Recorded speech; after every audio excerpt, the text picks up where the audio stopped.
Ashamaa harka fuunee jaalatamtoonni fi kabajamtoonni hordoftoonni seenaatuuf nageenyi koo kan jaalalaa kabajaa iddoo isin jirtan hundatti isin qabu. Haadallee viidiyoo biraatiin walitti deebinee jirra. Viidiyoo baay'ee bareedduu fi isin gammachiisu akkasuma hundi keessanuu kan itti gammaddan jaalattanidha. Keessattuu hundumaaf ni ta'a jechuudha. Dhiira dubartii jedhee osoo addaan hin qo'an. Tanaan dura waa'ee rifeensaa irratti isin hojjedheen ture.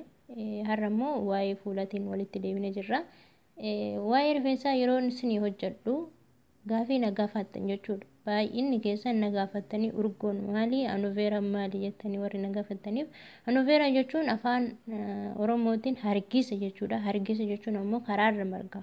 Amma fakkeenyaaf biyya Arabaa kamirra jiraattanii gaxariitti marguu danda'a. Karaarratti argachuu dandeessan jechuudha. Kanaan dura isinitti mul'iseen jiraaniyyuu bakka fuudhee isinii hojjedha jechuudha. Gaxarii iddoo gaxarii hin jira jechuudha. Karaarras ni jira jechuudha hargisni. Urgoon immoo maali warri naan jettaniif urgoo akkamitti akka wallaaltanan hin beeku. Urgoo jechuun kan jiban yookiin piikoodhaan wal fakkaata.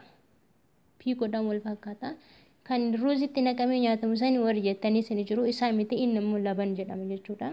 Kuni labnee jedhama. Labnee yookiin zibaadii jedhama afaan Arabiffaatiin. Kan biyya kanaatiin garuu labnee jedhama. Koboziidhaaf maadhaaf nyaatanii jechuudha isa sani. Yoommoo ammas gaafii isinitti ta'ee suuraa isaa fideetan community kee jalatti isinii maxxansaa jechuudha.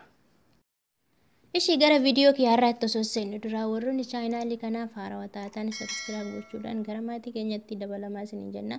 Viidiyoo gaggabaabduu fi akkasuma barumsa guddaa of keessaa qaban isin biraan gaha jechuudha. Seenaatuuf akkasuma laayik godhaa. Laayikiin keessan akka nu gammachiisu. Laayik yeroo gootanitti namni tokko yeroo isin laayik gootaniif ammallee deddeebi'ee viidiyoo isin fayyadu akka hojjetu taasisa jechuudha. Nama gammachiisa jechuudha laayikiin yeroo isin gootanii. Garuu laayikii yeroo gootanii tomaa wanni isin miidhuu hin jiru. Fakkeenyaaf bantan viidiyoo daatayyuu yoo fayyadamtan viidiyoo bantanii kan dhaggeeffattan malee laayikiin isinitti hin qoxxoru jechuu barbaadeti. Kanaaf laayikii nu godhaa. Warri nu jaalattanii baay'ee isin jaalannaa, baay'ee isin kabajna. Ishii gara viidiyoo kee har'aatti ni seena jechuudha. Viidiyoo kee har'aatti yeroo seenu fuuli namaa kaa fuula nama biraatiin garagar ta'uu danda'a. Kan kiyya amma fakkeenyaaf dibanni anaaf ta'u isiniif ta'uu dhiisuu danda'a.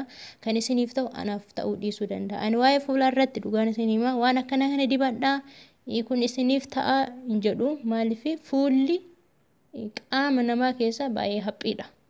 Yeroon kana jedhu immoo wantoota garagaraa keemikaala garagaraa kan dibattu yoo ta'e bu'aa isaatirra miidhaa isaatu caala jechuudha. Fuula keessaniif hin ta'u. Kama argitan amma fakkeenyaaf sooshaal miidiyaa irratti kan barsiifamu hundayyuu dhayitanii yoo kan dibattan ta'e ani dhugaan isin hima fuula keessan guutumaan guutuutti ni dhabdu. Rifeensa illee haa ta'u fuula irratti waan akkanaa kana ani dibadhaa maalidha akkasin jedhu garuu osoo waan tokko hin fayyadamin akkamitti qaama keenya yookiin fuula keessan eeggachuu akka dandeessan akkasuma buguriin akkasii irratti hin baane xabaasonni garagaraa isin hin gugurraachoofne. Keessattuu yeroo biyya ormaa kana keessatti wantoota garagaraatiin qaamni namaa jijjiiramuu danda'a. Fuulaa miti rifeensuu yaa'a jechuudha namarraa gadi yaa'a. Haa ta'uyyuu garuu namni tokko yeroo silaalu fuula silaala tokkoffaa fuula mootiyyuu jechuun waan xiqqoodhaan hadagaa. Ishii kanneen keessaa qabxiilee muraasa isiniif kaasaa har'a. Ishii fuulli keenya maaliif nu jalaa hadagaa? Maaliif qulqulluu nu hin taane? Maaliif buguriin nurratti ba'a? Isa hoo akkamitti eeggachuu qabna? Maal gochuu qabna? Waan gochuu hin qabnee fi waan gochuu qabdan adda baasisanii qabxiilee xixiqqoon isinii kaasa jechuudha. Tokkoffaa irratti fuula keessan ija jalaa haa ta'u, boqorra haa ta'u, afaan haa ta'u, amma qaqqabachuu. Fuulli namaa qaqqabbii hin jaalatu. Fakkeenyaaf yeroo fuula keessan dhiqattaniyyuu fooxaadhaan sirritti haga fuulli keessan isin diddiimatutti jechuudha. Haga diddiimin wayii isinirraa mul'atutti gadi qabdanii yeroo bishaan ofirraa goggositan fa'a akkas gochuu dhiisu. Yeroo baay'ee afaanirra ija jala obsu ijaan ijju yoo isin nyaatte sukkuumuu dhiisudha bakka. Iji fakkeenyaaf ifaadhaanuu ta'a waan biraatu ta'a yeroo isin nyaattu sukkuumuu dhiisudha tuquu dhiisudha. Kuna jechuun ammoo iji keessan jalli hoosuu akka walitti shuntuuru taasisa. Afaan keessan yoo kan ammaa qabattan hidhiin keessan maaliin kunniin walitti shuntuura. Urmii malee dullummaa fida jechuudha qaqqabbiin. Isa lammaffaa irratti buguriin yeroo takkittiin isin irratti baate bakka san dhayxanii maaliif narratti baateedha ta'uun oolu dhayxaniitti akka waan dhoosuuf qaqqabuu sunniin maal godha bugurii baay'isa. Takkittiin fuula keessan irratti baate jechuun harkaan dhayxanii yookaan tuttuqxan ta'e yookaan immoo dhoosuuf kan jetta yoo ta'e inni egaa dhiigni sun qaama biraarra bu'aa qulqulluu irra jechuudha. Sun ammoo tuyyuu bugurii baay'isa. Sadaffaa irratti fuulli keessan yeroo ho'aa, yeroo aduu, wantoota garaagaraa yeroo ho'itti dhufu qaama keessan amma fuula keessan jechuudha dhiqachuudha dafqasaa sana ofirraa yeroo aduun isinitti jirullee xilaa qabachuu yookaan mootiyyuu koofiyyaa aduu sana isinirraa aadaanu fa'aa qabachuun baay'ee barbaachisaadhaan isiniin jedha. Wantoota kana yoo aduun isinitti bahaa oole bishaan qorraadhaan dhiqachuun kunis baay'ee gaariidha jechuudha. Isa afuraffaa irratti kireemii argitan fakkeenyaaf meekaappii ta'a, wantoota garaagaraa ta'a, feerii ta'a, sirriitti qaama fuula keessa yeroo dibattanitti jechuudha. Yeroo dibattanitti seeliin fuula keessanii yookiin ammoo qodaan fuula keessanii akka inni qilleensa seessisneef hin baasne gootanii yeroo dibattanitti ammas kun miidhaa fida jechuudha. Fuula keessan gugurraachessuu akkasuma ammoo tuyyuu urmi malee shuntuuruu fida.